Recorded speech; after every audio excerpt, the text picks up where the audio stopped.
Hello students, welcome to System Math. I am Surya Sharma. Today we start a new exercise 3.5 chapter 3rd pair of linear equation in two variable class 10. Very interesting topic cross multiplication method. अब तक हमने हमारे equations को जो pair of linear equations थी उनको हमने अब तक ग्राफिकली सॉल्व किया, फिर हमने उनको सब्स्टिट्यूशन मेथड से किया, फिर क्या हमने एलिमिनेशन मेथड से किया। अब जो मेथड आने वाला है और ये लास्ट मेथड रहेगा क्रॉस मल्टीप्लिकेशन मेथड, इसको हम यूज करेंगे।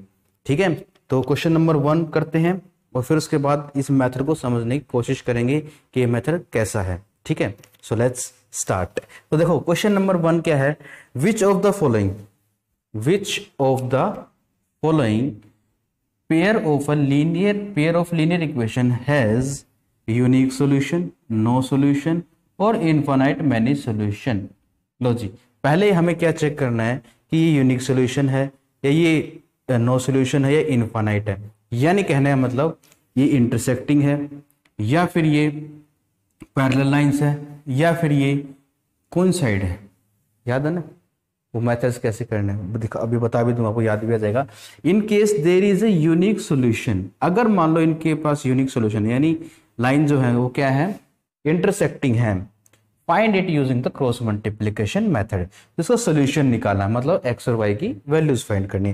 तो सबसे पहले हम क्या कर लेते हैं, हम इनको चेक कर लेते हैं कि यूनिक सॉल्यूशन है क्या है। तो उसके लिए क्या करना पड़ेगा, फर्स्ट पार्ट करते हैं हम लोग। ठीक है, तो देखो क्या करोगे, पहले a1 की वैल्यू, यहां से a1 की वैल्यू कौन है 1, b1 की वैल्यू कौन है यहां से -3, c1 की वैल्यू कौन है यहां से फिर से -3। लो जी, फिर यहां से a2 की वैल्यू क्या है 3, b2 की वैल्यू क्या है -9 एंड c2 की वैल्यू क्या है -2। लो जी, अब क्या करो, इसको कैसे करते थे हम लोग, a1 by a2, b1 by b2, c1 by c2 कर लो।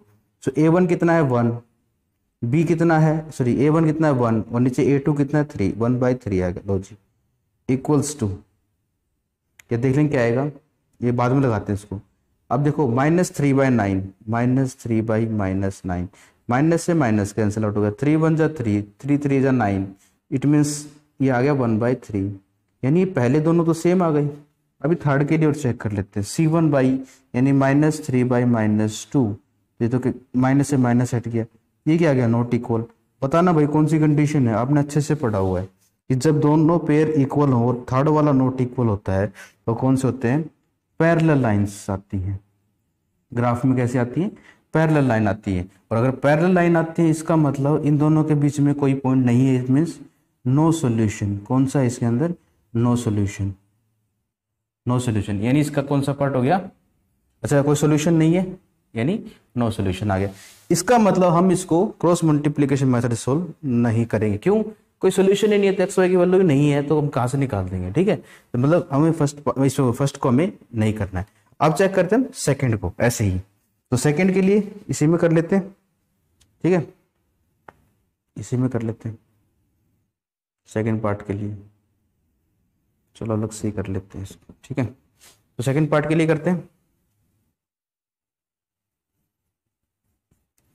2x प्लस, यानी अब सीधा लिख ही लेते हैं ना, a1 की वैल्यू कितनी है 2 है, यहां से चेक करो, b1 की वैल्यू कितनी है 1 है, c1 की वैल्यू कितनी है 5 है, यहां से a1 की a2 की वैल्यू क्या है 3 है, यहाँ b2 की वैल्यू कितनी है 2 है एंड c2 की वैल्यू कितनी है 8।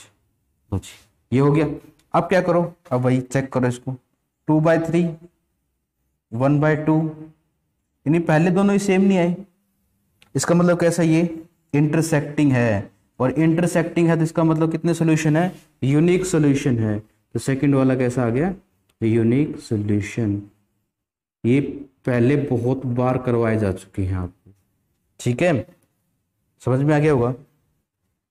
नेक्स्ट थर्ड पार्ट अगर हम करके देखते हैं हम लोग, सो a1 की वैल्यू आई 3, b1 की वैल्यू आई -5 एंड c1 की वैल्यू आई 20, देन a2 की वैल्यू आई 6, b2 की वैल्यू आई -10, C2 की वैल्यू आई 40।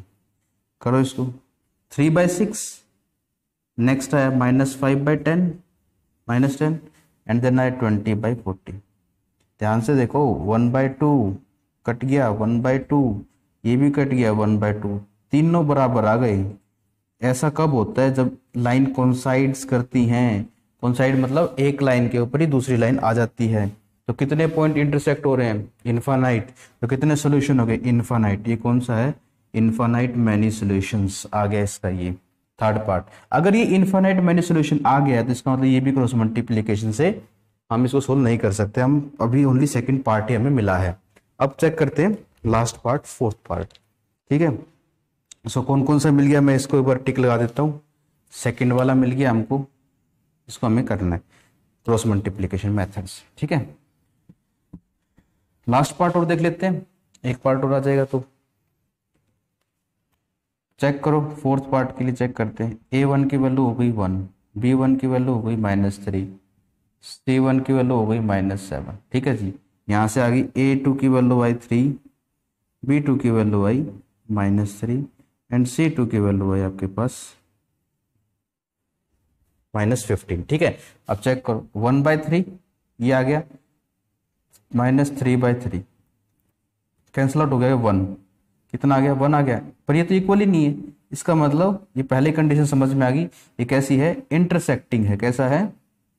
इंटरसेक्टिंग, यानी काटेगी। कितने पॉइंट पे काटी? एक ही पॉइंट पे, मतलब एक ही सोल्यूशन है, मीन्स यूनिक सोल्यूशन है, यूनिक सोल्यूशन है। इसका मतलब फोर्थ पार्ट को भी हमें क्रॉस मल्टीप्लाई से हम सोल्व करेंगे। यानी हमारे पास सेकेंड एंड फोर्थ पार्ट आ गया जिससे हम क्या करेंगे? सोल्व करेंगे क्रॉस मल्टीप्लीकेशन मेथड से। ठीक है, तो ये हो गया और ये हो, लो ये हो गया। ठीक है, अब ये तो हो गया हमारा पहला काम। नेक्स्ट क्या है? In case there is a unique solution find it's by using the cross multiplication method. Cross multiplication method से हमें इनको सोल्व करना। अब वो क्या होता है अभी वो जानेंगे हम लोग। ठीक है, तो क्रॉस मल्टीप्लीकेशन मेथड क्या होता है? देखो क्रॉस मल्टीप्लीकेशन मेथड क्या कहता है? जैसे हमारे पास दो इक्वेशंस होंगी, लीनियर इक्वेशन की दो इक्वेशंस होंगी ना, तो उनको हमें कुछ इस तरीके से लिखना, x b1/c2 minus b2/c1 then y/c1/a2 minus c2/a1 1/a1/b2 minus a2/b1। ठीक है, नहीं समझ में आया मुझे पता है, नहीं समझ में आया, तो दोबारा अच्छे से समझते हैं। याद रखो पहला स्टेप क्या है। स्टेप फर्स्ट क्या कहता है कि जो भी आपके पास जब आपको दो लीनियर इक्वेशन दे रखी हो, जैसे आपको ये दे रखी दो एरी और दो एरी अलग अलग क्वेश्चन है, तो इन लोगों को क्या करना है? क्रॉस मल्टीप्लिकेशन मेथड से सोल्व करना है। तो देखो इन इक्वेशंस को पहले इस फॉर्म में लिखो, मतलब इक्वल्स टू में 0 होना चाहिए, यानी ये प्लस का 5 यहाँ आकर इस तरफ आकर माइनस का 5 हो जाएगा, 0 आ गया। ये 8 इधर आकर माइनस का सॉरी प्लस का 8 था, माइनस का 8 हो जाएगा इक्वल टू 0। पहला स्टेप हो गया, इस फॉर्म में लिख दिया। ये इस फॉर्म में है ही, बहुत बढ़िया है, तो कोई दिक्कत ही नहीं है। पहला स्टेप हमें समझ में आ गया। सेकंड स्टेप क्या कहता है? x ऊपर लिखो, y ऊपर और 1 नीचे। ये क्या है? ये कॉन्स्टेंट्स हैं। जैसे मान लो a1 की वैल्यू क्या है? 2 है, तो जहां a1 होगा ना वहां पे 2 रखना है, और बाकी जो ऐसी a1 a2 a1 b1 c1 a2 b2 c2 निकाल लोगे।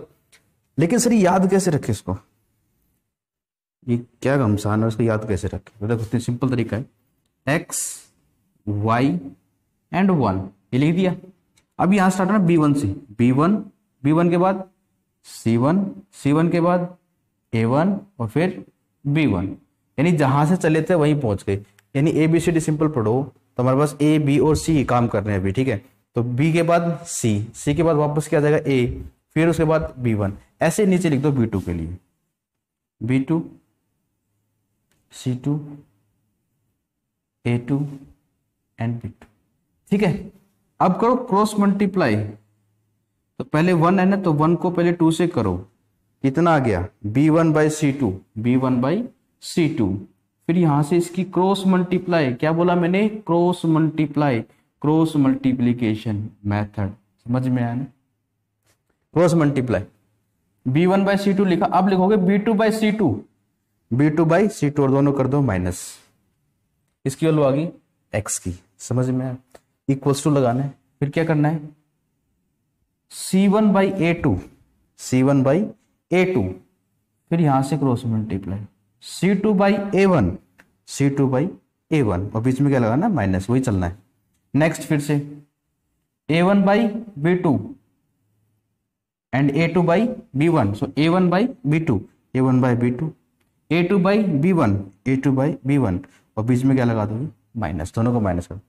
कंफ्यूज मत होना कि सर मैं यहां से स्टार्ट करूँ या यहां से, 1 कहां पर है, यहां से ना, और 1 से स्टार्ट करते हैं। तो पहले ये क्या क्या रूटीन चल रहा है, ध्यान से देखो, 1 2 2 1 1 2 2 1 1 2 2 1, समझ में आ रहा है।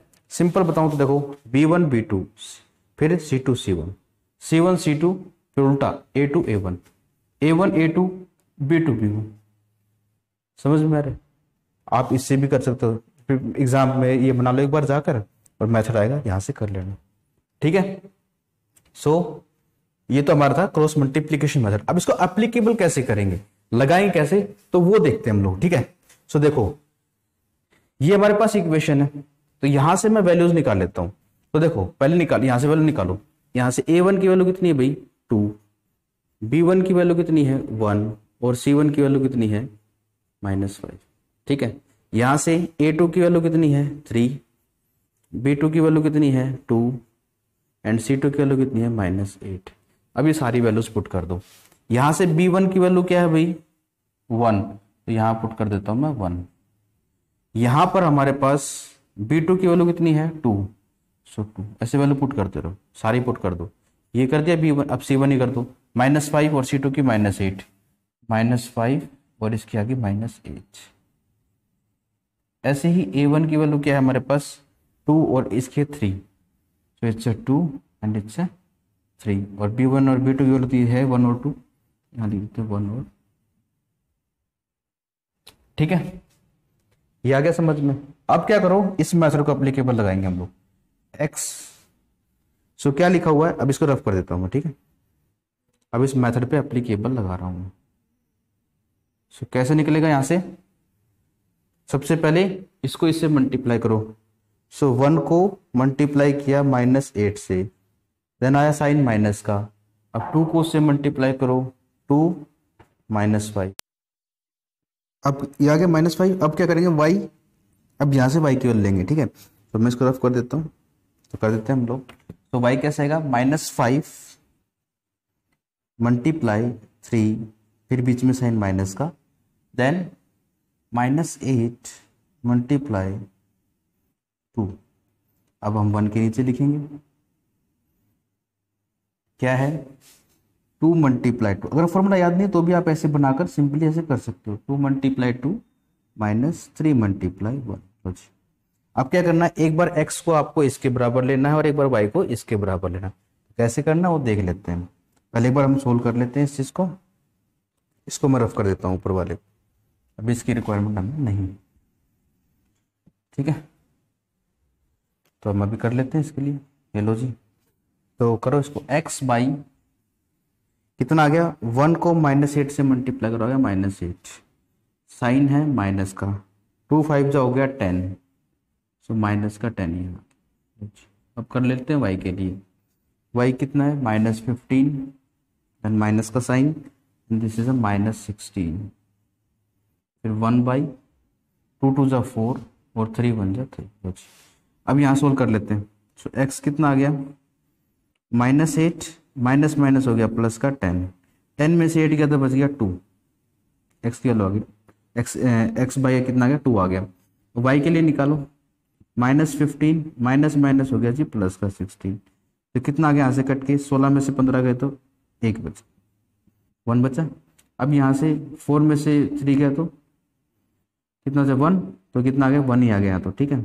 अब क्या करो, आप पहले इसको इस 1 के इक्वल पुट करो, x/2 = 1, ये डिवाइड में इधर आकर मल्टीप्लाई में कितना आ गया 2, x की वैल्यू कितनी आ गई जी 2, यहाँ कितना है y = 1 और यहाँ 1, ये मतलब ये इसको हटा दो कोई फर्क नहीं पड़ना, तो y की वैल्यू कितनी आ गई हमारे पास 1 आ गई, यानी x = 2 एंड y = 1। कितना आसानी से हमारा यह आंसर आ गया।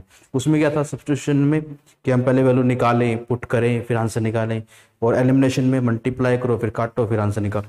इसमें सिंपल है, बस a b की वैल्यू पुट करो, आंसर निकालो, मतलब ए बी की वैल्यू पुट करो, प्लस माइनस करो और आंसर निकालो, सिंपल है। तीनों ही जो चारों मेथड ही आसान है। ग्राफिकली हमने भी 4 मेथड सीख लिए, graphically, substitution, elimination and cross multiplication method.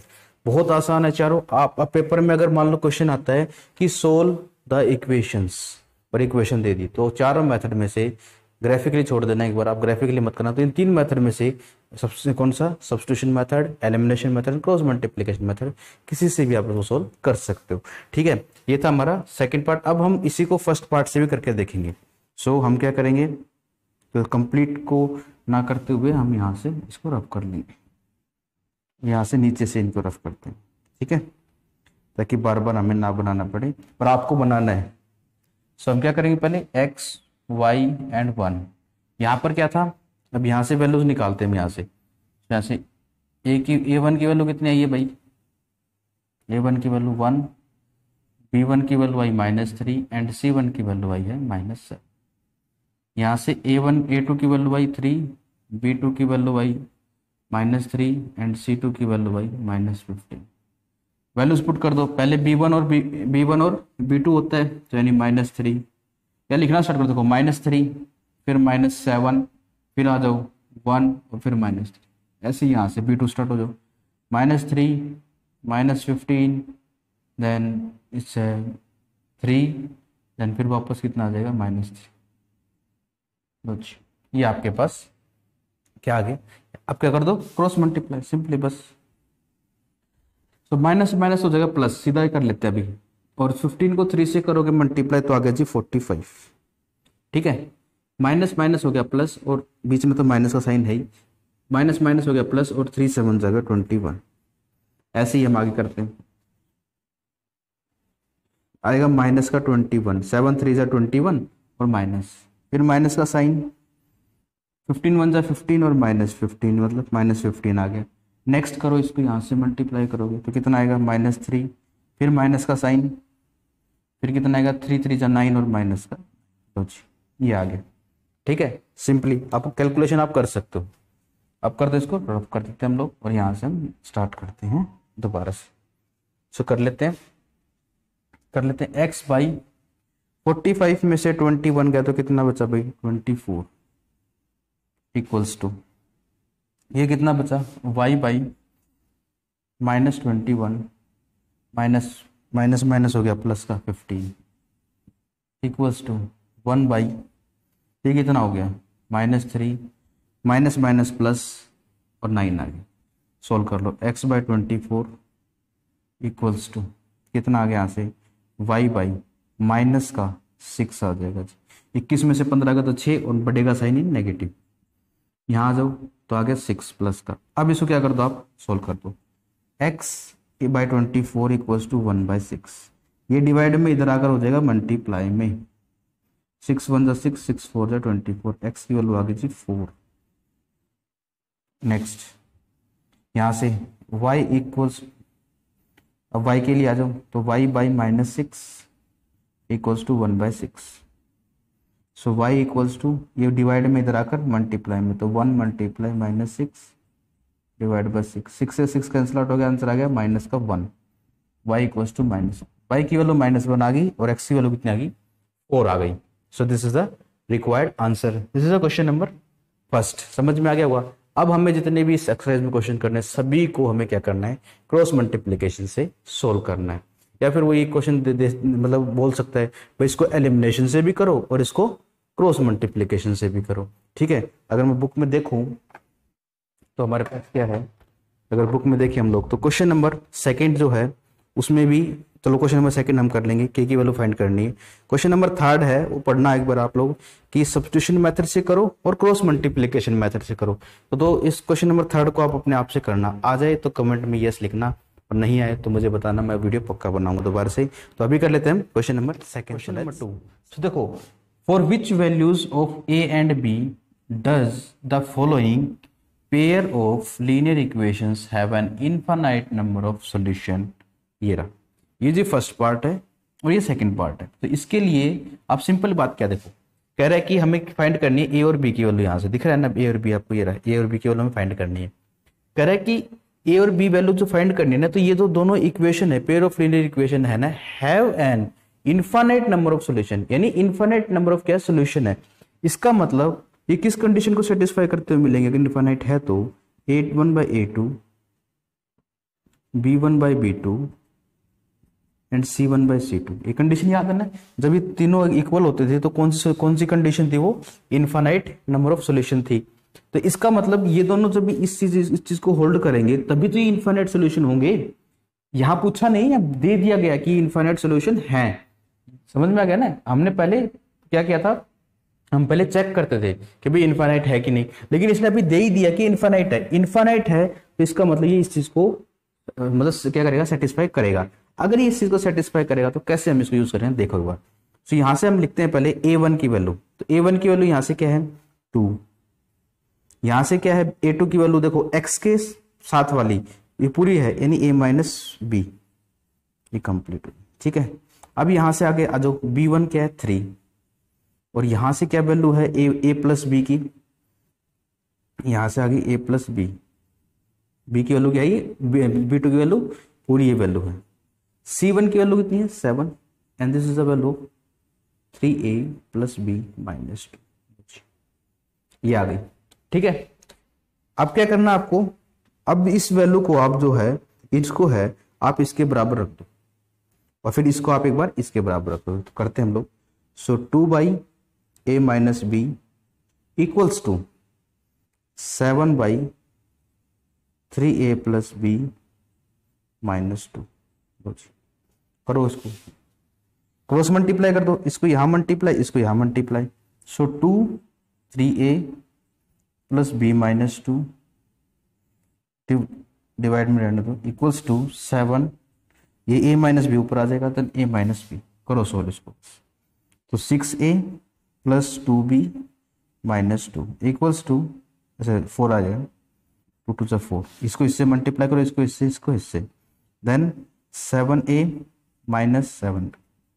अब इनको जो वैल्यूज है इनको इधर ले आओ, 6A-7 है, क्यों प्लस का था माइनस का हो गया, देन 2B, ये माइनस का था यहाँ कर प्लस का 7 भी हो, और यहाँ ये माइनस का 4 था यहाँ कर प्लस का 4 हो गया।